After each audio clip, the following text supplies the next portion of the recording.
Ce journal vous est offert par le FPI, Fonds des promotions de l'industrie, votre partenaire privilégié pour la réussite de vos projets.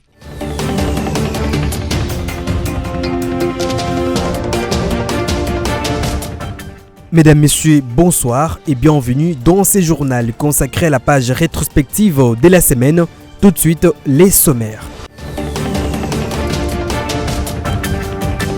Vous l'avez suivi au cours de cette semaine, Augustin Kabouya, chef du parti présidentiel, a été nommé informateur à l'Assemblée nationale par le président de la République, Félix Antoine Tshisekedi Tshilombo. Le porte-parole de l'armée congolaise a présenté la situation de l'agression du M23 à Goma au cours du briefing co-animé avec le porte-parole du gouvernement Patrick Mouyaya. Et enfin, le président de la Namibie, Hage Geingob, est décédé le 4 février 2024 à l'âge de 82 ans à Windhoek.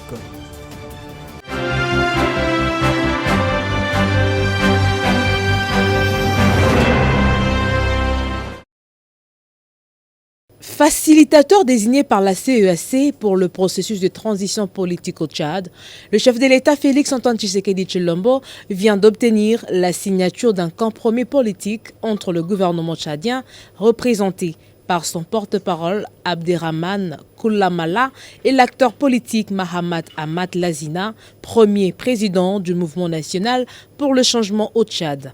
Cet accord politique porte sur 2 points essentiels. 1. L'acceptation par le gouvernement tchadien du retour de M.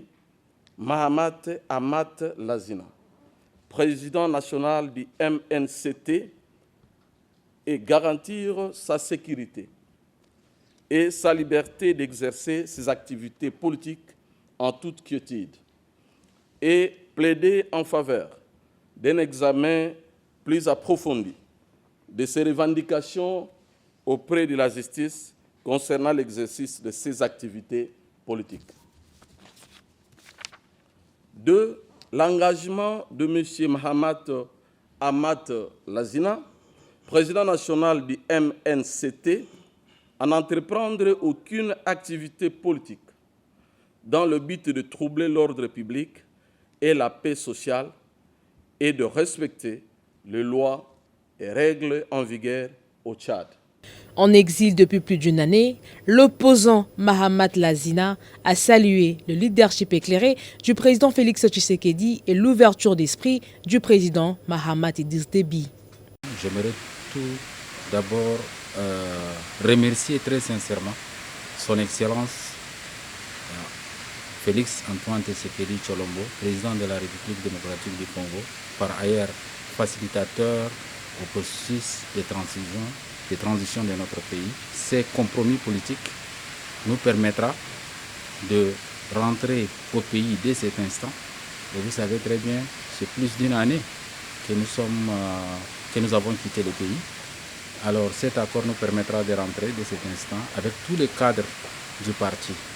Ça c'est très important pour nous et en même temps assure aussi notre sécurité une fois au Tchad. Dans les heures qui suivent, Mahamat Lazina va retrouver son pays et participer activement au processus de transition de son pays.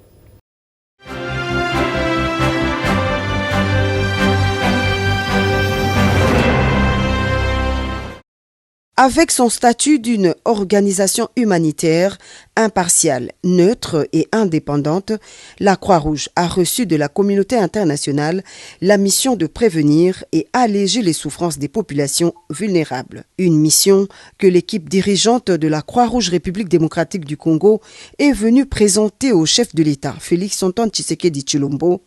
Une première depuis l'existence de la RDC et de cette institution humanitaire implantée au pays depuis le 1er mars 1961. La Croix de la République démocratique du Congo a été créée par décret de loi depuis 1961. Jusqu'à l'heure, nous fonctionnons, mais nous avons des potentialités, des acquis positifs et négatifs que nous pouvons parler. Les positifs, nous avons des volontaires qui travaillent et nous fonctionnons.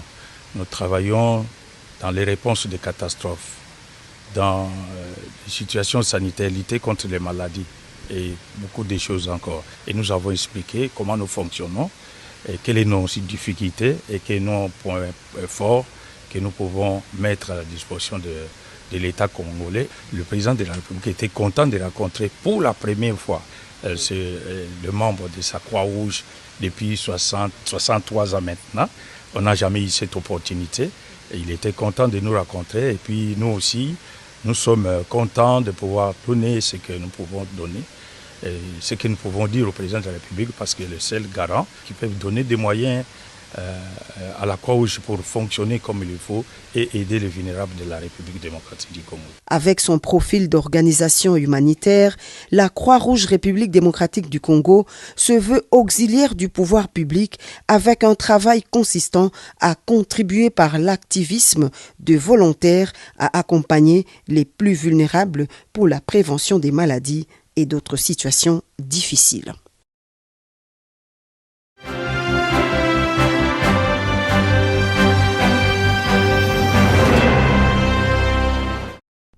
Lundi 5 février était la date choisie pour la plénière inaugurale dans toutes les assemblées provinciales de la République démocratique du Congo, notamment à Kinshasa, au Maniema, au Kasaï, au Lualaba, pour ne citer que ces provinces.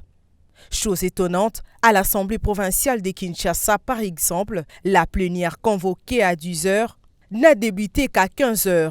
Pendant ces temps, les nouveaux élus et les professionnels des médias étaient entassés dans la salle sans électricité. C'est à 15 h que le secrétaire provincial a finalement présidé la dite plénière inaugurale à l'aide d'un mégaphone connecté à un baffle, chose qu'a déploré le nouveau député élu. De jeunes élus de la province de Kinshasa pour essayer un peu de rapidement rédiger le cahier des charges relatif le cahier des charges lequel qui sera le fondement de nos choix concernant les élections de sénateurs, le membre du bureau, le bourgmestre ainsi que le gouverneur. Nous voulons avoir un choix judiciaire pour éviter cela. Vous imaginez que l'Assemblée provinciale n'a pas le secours normal en cas de rupture de l'électricité, c'est grave. Et j'invite les jeunes de la ville province de Kinshasa, nous devons nous mettre ensemble, de faire passer la patrie avant nos partis politiques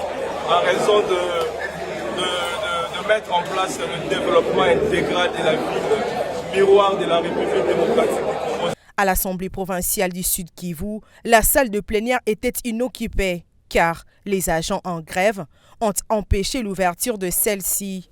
Au Lualaba, par contre, il y a eu la session extraordinaire qui a marqué le lancement de la nouvelle législature 2024-2028 et le nouveau élu ont répondu présent à l'invitation. Le bureau provisoire a été également constitué. Même constat à l'Assemblée provinciale du Maniema, à Lomami et au Kasaï.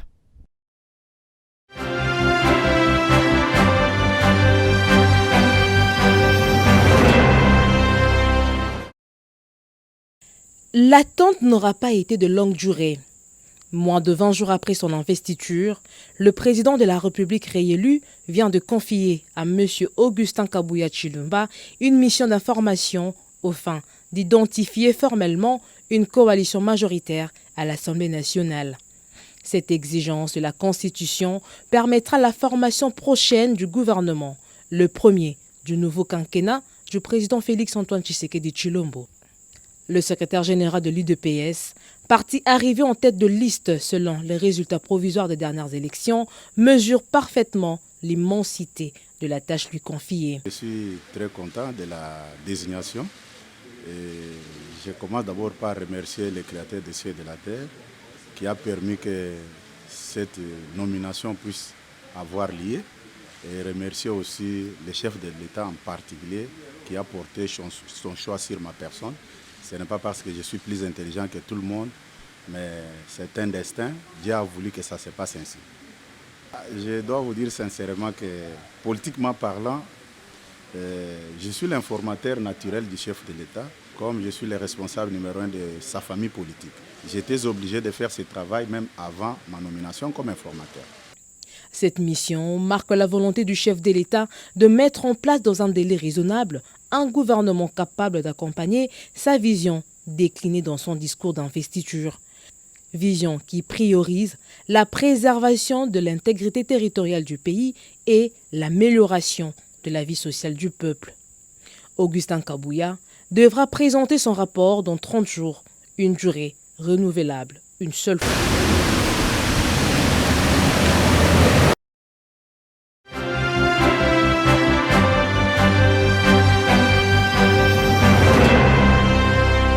Le Conseil supérieur de la Défense, après avoir entendu toutes les parties et tous les commandants qui sont autour de moi aujourd'hui, a pu d'abord lancer un message au niveau de la population que tout est mis en œuvre pour que la ville de Goma ne puisse pas tomber.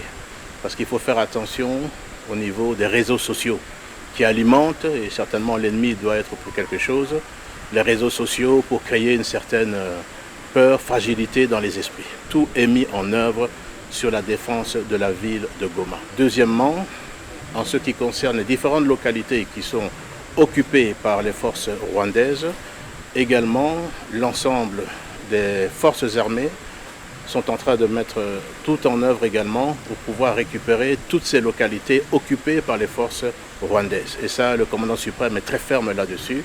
Il a demandé que l'ensemble des dispositifs puissent être pris à ce sujet. En ce qui concerne également la question des réseaux sociaux, comme je le disais, je demande à la population de vraiment faire très attention. Parce que nous voyons des militaires qui sont en train de s'exprimer, nous voyons des audios qui sont en train de circuler. Attention, attention, ce n'est pas la réalité. Les forces armées sont en train de faire un travail extraordinaire. Peut-être que nous ne le disons pas assez, mais vous devez savoir que l'ennemi subit d'énormes pertes également sur le territoire. Enfin, le Conseil supérieur de la Défense a demandé au commandant suprême, au chef de l'État, de pouvoir lever le moratoire sur la peine capitale en ce qui concerne les questions de traîtrise au sein des forces de défense et de sécurité.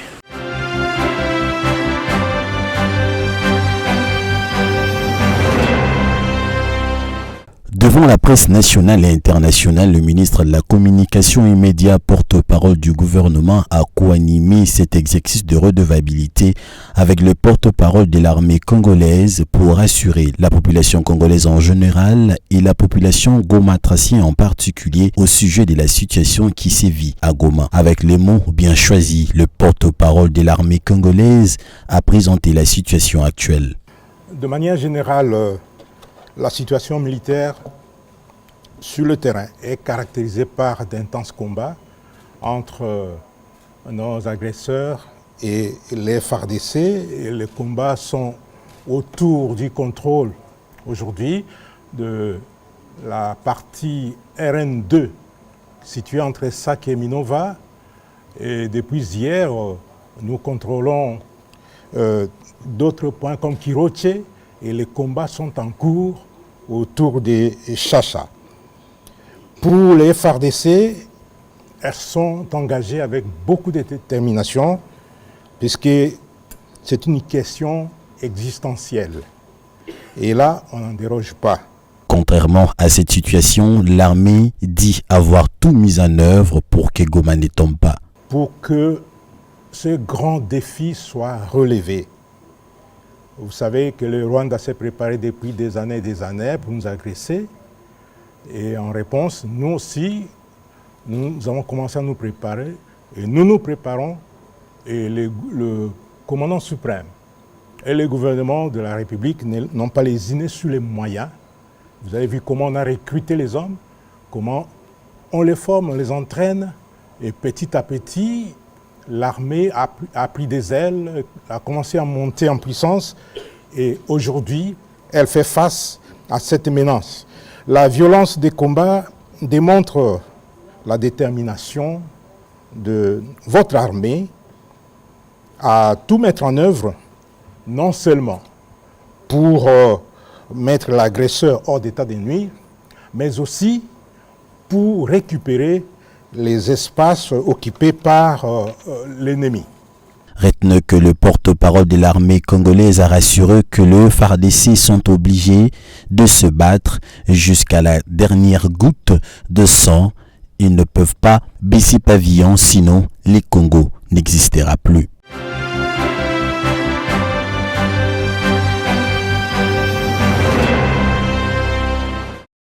La République démocratique du Congo a pris part à la 30e édition du forum Meining-Ndaba 2024, qui a ouvert ses portes le lundi 5 février 2024 en Afrique du Sud, en présence du président sud-africain et plus de 8000 participants. Le Premier ministre Jean-Michel Samalou Kondé a pris parole pour défendre et vulgariser la vision du chef de l'État congolais, Félix Antoine Tshisekedi Tshilombo, sur les secteurs miniers.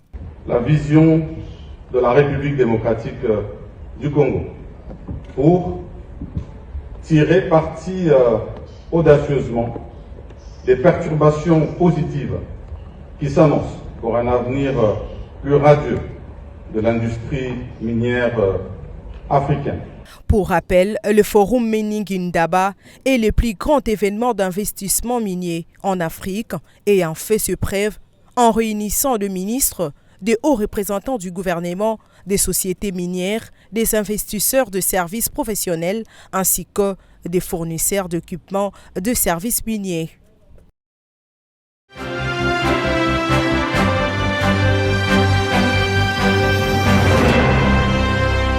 Après leur désignation et installation, les membres du bureau d'âge de l'Assemblée provinciale du Tanganyika, sous la conduite de l'honorable Kabouilongo Isdor, sont allés présenter les civilités auprès du vice-gouverneur des provinces Massamba, ou Massamba Ferdinand.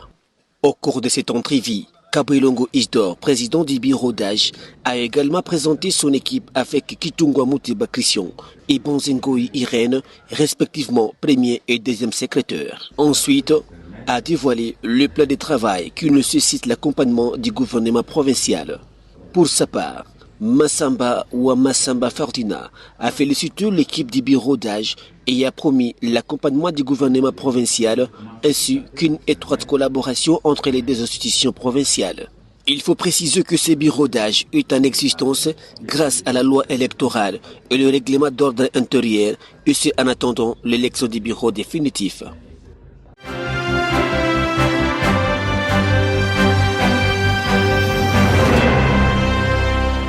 En réunion depuis 2 jours autour de Moïse Katumbi à Lubumbashi, Ensemble pour la République a décidé que ces élus nationaux et provinciaux siégeront pour une opposition républicaine de combat. Le parti katumbiste a ainsi décidé au terme de cette réunion qui a rassemblé lundi et mardi dernier à Lubumbashi le responsable des organes centraux et les élus eux-mêmes. Considérant ces élus nationaux et provinciaux comme des rescapés du hold-up électoral, Ensemble les a donc autorisés à siéger. La première chose à retenir, c'est que Ensemble pour la République a considéré le chaos électoral qui a prévalu comme étant une procédure de désignation frauduleuse du président Tshisekedi ainsi que de sa famille politique à gérer les institutions en dehors de toute volonté populaire.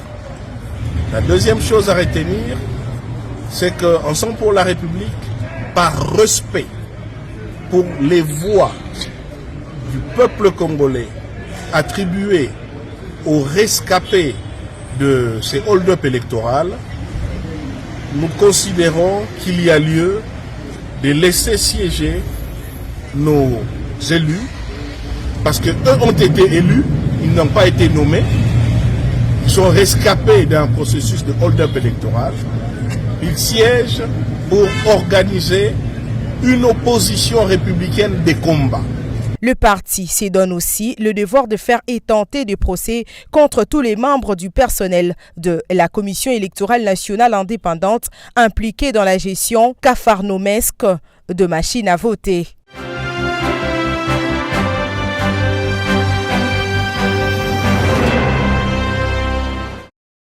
Pour respecter sa tradition, au début de chaque année, le management du Fonds de promotion de l'industrie FPI a organisé la cérémonie d'échange de vœux le vendredi 2 février 2024 à l'hôtel Béatrice à Kinshasa, dans la commune de la Gombe. Loin d'une simple activité de réjouissance, Cet événement a été un moment d'évaluation et de projection.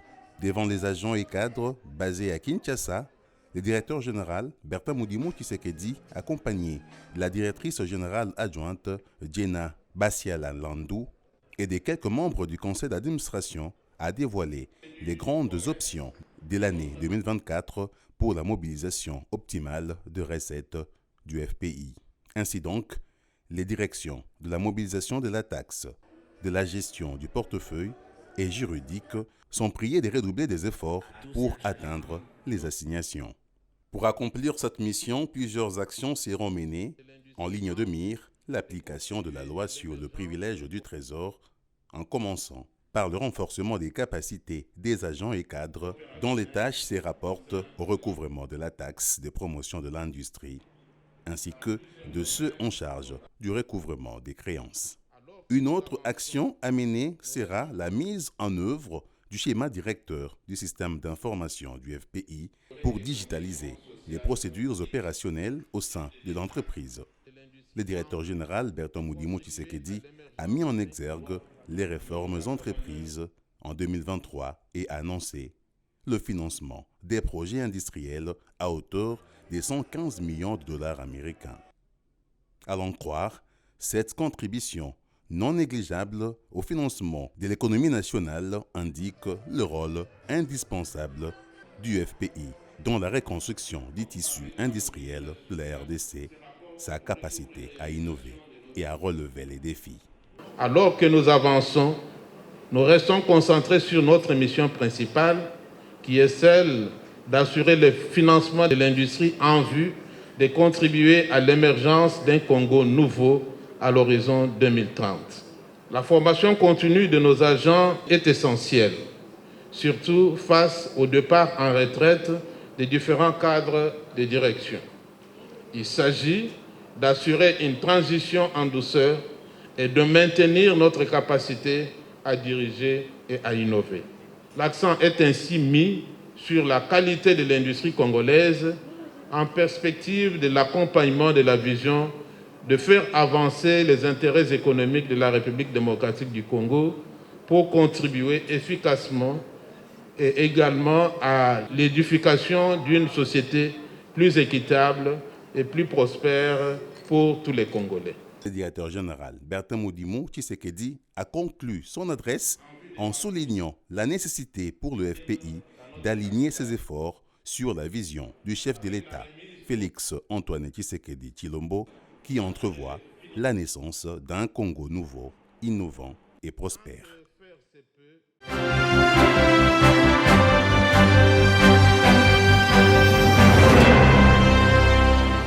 Plusieurs jours se sont écoulés depuis que les habitants de quelques quartiers de la ville de Kinshasa ont été touchés par les inondations causées par les débordements du fleuve Congo, notamment les habitants du quartier Kinsuka Pêcheur. Nous sommes dans la commune d'Engalema. Ces inondations ont occasionné plusieurs pertes matérielles, comme vous pouvez les constater dans ces images. À la question de savoir ce que les familles riveraines du fleuve Congo sont devenues après ces inondations. La réponse dans les témoignages de quelques victimes rencontrées sur place. Mai ekotelaki biso brusquement ezali kuta événement munene et chance que tozalaki prudent tokimaki mai ekoteli biso biloko nyonso ebebi eza lieu public mutu nyonso asepelaka ayaka akonsome ndenge alingi tofutaka mpe baimport ya leta mais biloko nyonso ebebi bacongélateur batv nyonso ndako oyo tolalaka nyonso ebebi. Donc ne toza boye tosenga na gouvernement soki akoki kosunga biso puisque tokontinue baactivité tofutaka baimport badroit ya leta nyonso tofutaka. Mais pourtant net minute net toza depuis le 25 décembre ti lelo tosala musala te nini te ça fait un mois. Awa eza lieu touristique donc toyambaka bato ya ndenge na ndenge esala mpe fierité ya mboka edala mpe na mboka na biso bato mpe baamona peke te mboka na biso mpe eza kalime. nayebi te soki bakozwa mpe solution ata mwa mire moko boye ya bien oyo bamoni mpendake ya makasi bakotiela biso mpo estope pression ya mai mpo mai eza na pression ya makasi mai pende eyakaka na pression ya makasi tala ndenge eya boye sikoyo etonda soki oketi kuna omona mpenda niveau mai eyaki mai ekoti mpena ebuki mpena nyonso donc awa nyonso place oyo toza awa ezalaki kaka mai. Pour rappel, la crue des eaux due aux pluies diluviennes du mois de décembre dernier avait englouti plusieurs quartiers et provoqué les déplacements des populations à Kinshasa.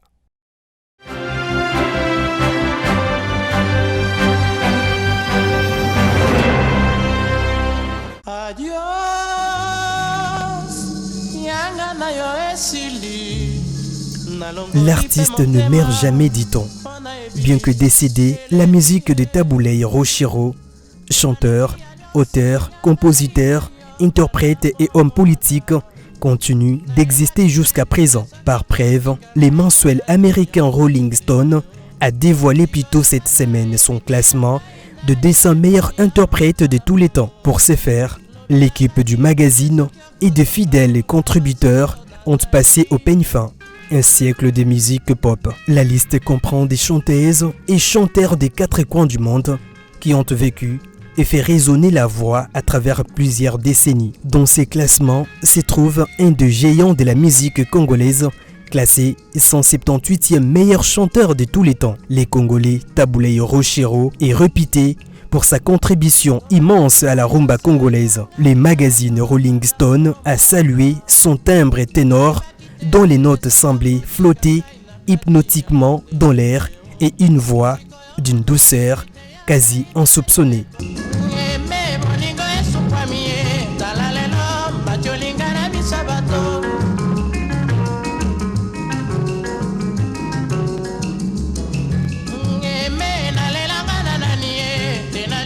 Notons que le chanteur congolais Taboulei Rochero est né le 13 novembre 1940 à Bagata, dans la région de Bandundu, et mort le 30 novembre 2013 à Bruxelles.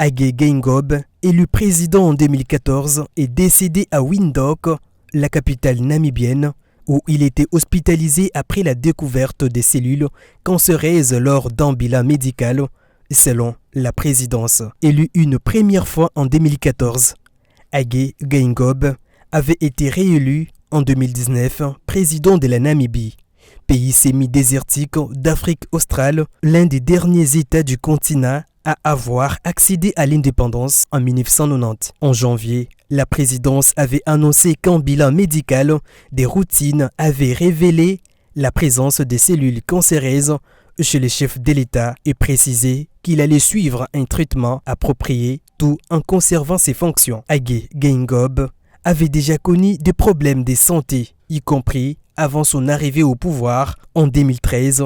Il avait été opéré du cerveau.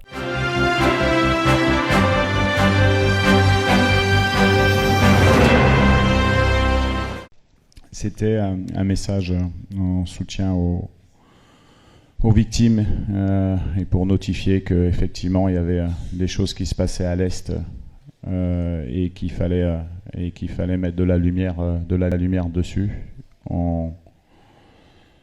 Et les joueurs sont déçus aussi pour ça, parce qu'on se bat pour tous les Congolais, tout. Et on aurait aimé leur donner le sourire ce soir, même si sur la compétition on a essayé de faire le maximum. Mais voilà, une équipe nationale de football, c'est un moteur pour une nation.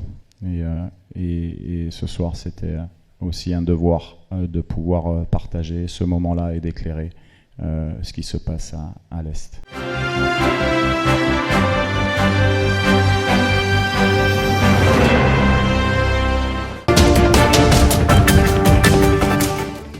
Vous l'avez suivi au cours de cette semaine, Augustin Kabouya, chef du parti présidentiel, a été nommé informateur à l'Assemblée nationale par le président de la République, Félix Antoine Tshisekedi Tshilombo. Le porte-parole de l'armée congolaise a présenté la situation de l'agression du M23 à Goma au cours du briefing co-animé avec le porte-parole du gouvernement, Patrick Mouyaya. Et enfin, le président de la Namibie, Hage Geingob, est décédé le 4 février 2024 à l'âge de 82 ans à Windhoek. Ce journal est complètement terminé. Merci de l'avoir suivi et bon week-end chez vous.